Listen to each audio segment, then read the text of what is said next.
আসসালামু আলাইকুম রহমতুল্লাহ।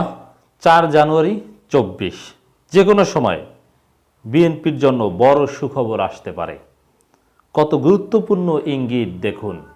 যে কোনো সময় আওয়ামী লীগ বলতে পারে এটা নিয়ম রক্ষার নির্বাচন ছিল, এখন আসুন আমরা সুষ্ঠু নির্বাচন করি। সাংবিধানিক ধারাবাহিকতা রক্ষার জন্যে 2024 সালে 7 জানুয়ারি নির্বাচন করতে আমরা বাধ্য ছিলাম। সুর পরিবর্তন করে যুক্তরাষ্ট্র বা পশ্চিমাদের যে আহ্বান, সেই আহ্বানকে বিবেচনায় নিয়ে সবাইকে নিয়ে একটা সুষ্ঠু নির্বাচন বা নিরপেক্ষ সরকার অধীনে একটা নির্বাচন দিতে বাধ্য দিতে পারে এরকম একটা ক্যালকুলেশন সামনে আনছে। এটা আমার বক্তব্য নয়, এটা খুবই গুরুত্বপূর্ণ। এটা একটু বিশ্লেষণ করব। যদি এভাবে হয়ে থাকে সেটা তো বিএনপির জন্য বড় সুখবর। রাজনীতির গতি প্রকৃতি সব চেঞ্জ হয়ে যাবে। অসম্ভব নয়, nothing is impossible in politics. এবং রাজনীতিতে শেষ কথা এত সহজ নয়, যদিও অনেক কিছুই আমরা প্রেডিক্ট করি, ক্যালকুলেট করি, কিন্তু মুহূর্তের মধ্যে যে কোনো সময় হিসাব নিকাশ পাল্টে যেতে পারে। আমেরিকা কার্ড ফেলেনি, খেলা তো এখনও বাকি। ব্যারিস্টার আন্দালিব রহমান পার্থ সম্পর্কে আপনারা জানেন, তিনি জনপ্রিয় রাজনৈতিক পরিবার থেকে উঠে এসেছেন, কিন্তু তার দল পপুলার নয়। তার দল এখন নাম সর্বস্ব, কিন্তু ব্যক্তি Andalib Rahman Partha is very important. বিশেষ করে আওয়ামী পরিবারের আত্মীয় এবং সরকারের উচ্চ পর্যায়ের সাথে তার ঘনিষ্ঠ যোগাযোগ থাকাটা একেবারেই পারিবারিক হিসাব নিকাশ, পলিটিক্সের ঊর্ধ্বে। এবং তিনি অত্যন্ত মেধাবী। ফরেন পলিসি, ডোমেস্টিক পলিটিক্স বা অনেক কিছুই তিনি ভালোভাবে বুঝেন। তার গতি প্রকৃতি, তার কথাবার্তা, তিনি তরুণ প্রজন্মের কাছে একসময় আকর্ষণীয় ছিল, কিন্তু কালের বিবর্তনে তিনি রাজনীতিতে ওই অর্থে সক্রিয় নন। কিন্তু মাঝে মাঝে কিছু টকশো কিংবা কিছু রাজনৈতিক কর্মসূচিতে তাকে দেখা যায়, কিন্তু আমি তাকে মূল্যায়ন করি ভিন্নভাবে। যেহেতু তিনি কিন্তু বিএনপি জোট থেকেও বের হয়ে গিয়েছিলেন, আবার তিনি কিন্তু আওয়ামী লীগ জোটে যাননি। এর মানে তিনি জনগণের কাছে একেবারে ধিকৃতও হতে চান না, আবার একেবারে হিরোও হতে চান না, বিপদেও পড়তে চান না। কিছুটা সুসময় নিয়ে একটা অবস্থানে তিনি থাকতে চান। এটা হচ্ছে তার ব্যক্তিগত ফিলোসফি। যেমন বিএনপি জামাত ঝুঁকি নিয়ে বিপদে, এইসব বিপদে তিনি পড়তে রাজি নন, বা সেই সক্ষমতা তার নেই, ইটস ট্রু।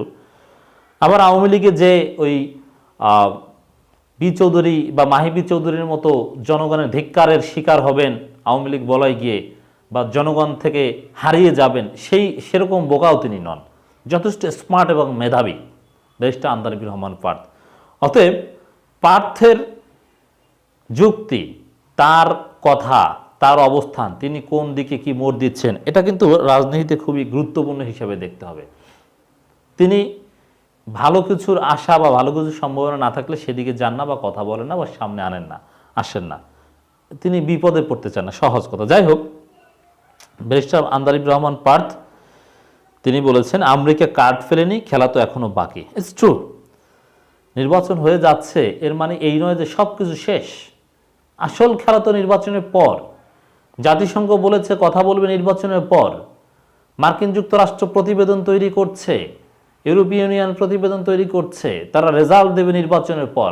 অতএব খেলা হবে নির্বাচনের পর, অ্যাকর্ডিং টু পার্থ। এটা আমার কথা নয়।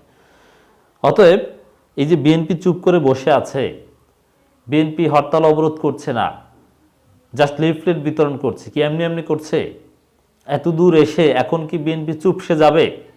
আর যদি বিএনপি একেবারে পরাজয় মেনে নিত, তাহলে তো নেতাকর্মীদের মুক্তির ব্যবস্থা করত, অথবা পরাজয় মেনে নিলে তো আগে মেনে নিলে নির্বাচনে আসলে কিছু সিট তো পেত, আর এই বেকায়দায় তো পড়তো না।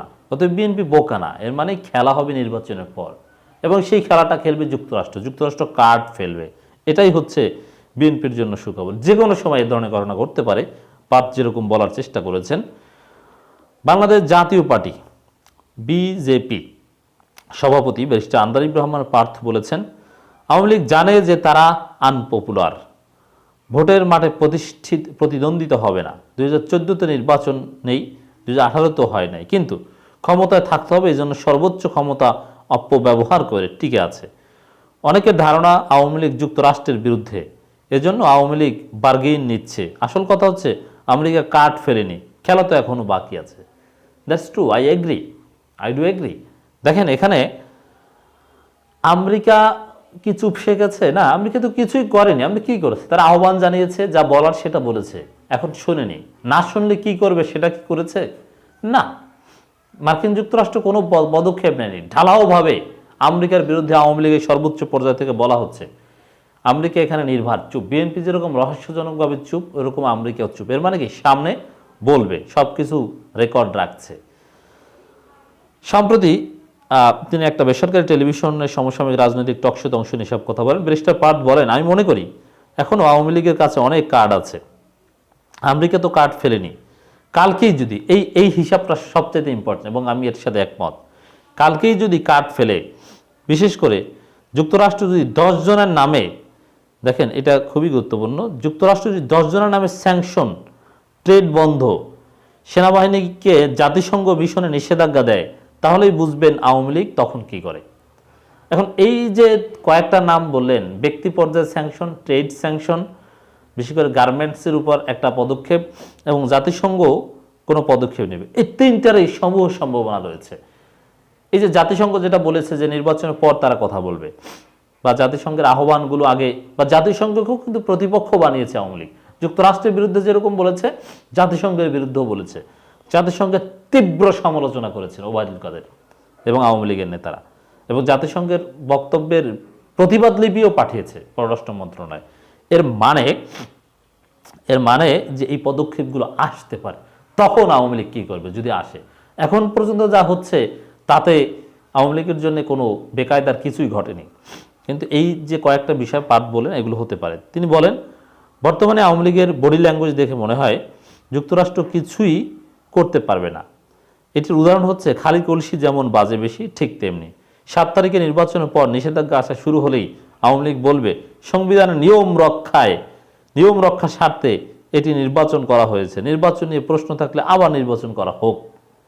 এজন্যই বলেছে যে কোনো সময় বিএনপির জন্য সুখবর আসতে পারে, আওয়ামী লীগ যে কোনো সময় বলতে পারে আবার নির্বাচন হোক। সেটা হতে পারে এবং যথেষ্ট সম্ভাবনা রয়েছে। তিনি বলেন, সত্যি কথা বলতে আওয়ামী লীগ বেকায়দায় আছে, ক্ষমতায় থাকার জন্য সব কিছু করছে। আওয়ামী লীগ ধরেই নিয়েছে তাদের বিরুদ্ধে যা কিছু বলা হোক না কেন তাদের কিছুই আসে না। ভোট চোর গালাগাল করুক, কিছুই মনে করবেন না তারা। কয়েকজন স্যাংশন দিলেই আওয়ামী লীগ ক্ষমতা ছেড়ে দেবে, এটা ভাবার সুযোগ নেই। আওয়ামী লীগ কিন্তু জানে এমন পরিস্থিতি সৃষ্টি হলে কাকে কোন সেক্টরে কাজে লাগাতে হবে। সেখানে ব্যর্থ হলে তখন আলোচনায় বসবে এবং আবার নতুন নির্বাচন দেওয়ার জন্য প্রস্তুতি নেবে। ব্যারিস্টার পার্ট বলেন, আমেরিকা রিয়্যাক্ট করে না, অ্যাক্ট করে। This is very important. যে আমেরিকা এখন চুপ আর সরকার খুশি না, তারা কাজ যখন শুরু করবে, যখন শুরু, তখন বুঝবেন। গত কয়েক বছর ধরে বাংলাদেশ নিয়ে আমেরিকার সিনিয়ররা যেভাবে কথা বলেছে, বৈশ্বিকভাবে বাংলাদেশ নেগেটিভভাবে উপস্থাপন হচ্ছে, এতেই বোঝা যাচ্ছে বাংলাদেশ নিয়ে আমেরিকা সিরিয়াস। ততক্ষণ বোঝা যাবে না যতক্ষণ আমেরিকা কার্ড ফেলেনি। আমি মনে করি আমেরিকা কার্ড ফেললে বোঝা যাবে। এখন অনেক খেলা বাকি আছে। That's true.